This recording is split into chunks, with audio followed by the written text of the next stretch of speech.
राष्ट्रीय परीक्षा एजेंसी यानी कि एनटीए ने हाल ही में नीट यूजी परीक्षा का परिणाम जारी कर दिया है।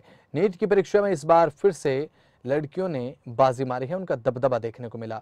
इस परीक्षा में हिमाचल प्रदेश के रोहडू की 4वीं सप्ताह को देश भर में 137वां रैंक हासिल हुआ है और साथ ही आपको बता दें कि इसके साथ ही हिमाचल की बेटी 4वीं स्टेट टॉपर भी बन चुकी है। खबरें अभी तक से खास बातचीत में 4वीं ने क्या कुछ कहा है वो भी आपको सुनाते हैं। हाल ही में नीट परीक्षा का रिजल्ट निकला है और उसमें हिमाचल प्रदेश ने भी देश भर में 137वां स्थान हासिल किया है और स्टेट टॉपर बनी है 4वीं सप्ताह, जो इस वक्त खबरें अभी तक के साथ खास बातचीत के लिए मौजूद हैं। रोहडू क्षेत्र से ताल्लुक़ रखती हैं और एक बड़ी उपलब्धि हासिल की है नीट में स्टेट टॉपर बनना और पूरे देश में 137वां रैंक हासिल करना। कैसे ये पूरी मेहनत और पढ़ाई की गई है, ये तमाम विषय इस पर बातचीत करेंगे।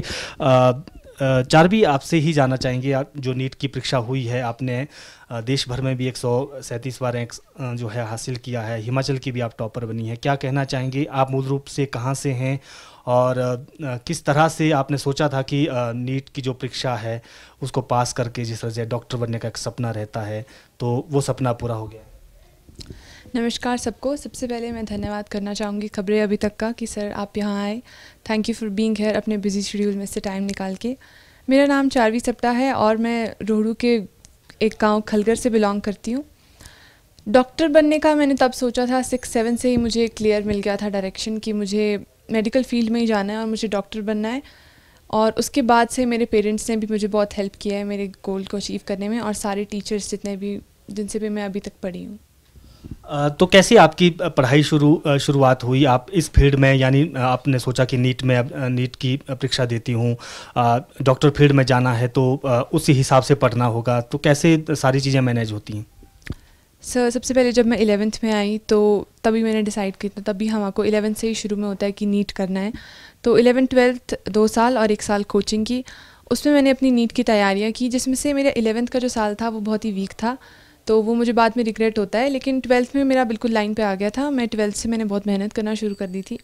अपने ड्रॉप ईयर में भी विद्यापीठ वालों ने मुझे पूरी हेल्प करी। सारे टीचर्स आपको बताते हैं किस तरीके से पढ़ना है, किस टाइप के क्वेश्चंस आते हैं। उनके पास बहुत ज़्यादा एक्सपीरियंस होता है, इतने सालों से पढ़ा रहे हैं और वो बहुत ज़्यादा शिद्दत से पढ़ाते हैं और वो दिखता है कितनी मेहनत करके वो पढ़ाते हैं। हमें नोट्स प्रॉपर बनाते हैं, हमें कोई भी डाउट होगा तो हमें एकदम से हम उनके पास जा सकते हैं किसी भी टाइम क्लियर करने। सो दे आर वेरी हेल्पफुल।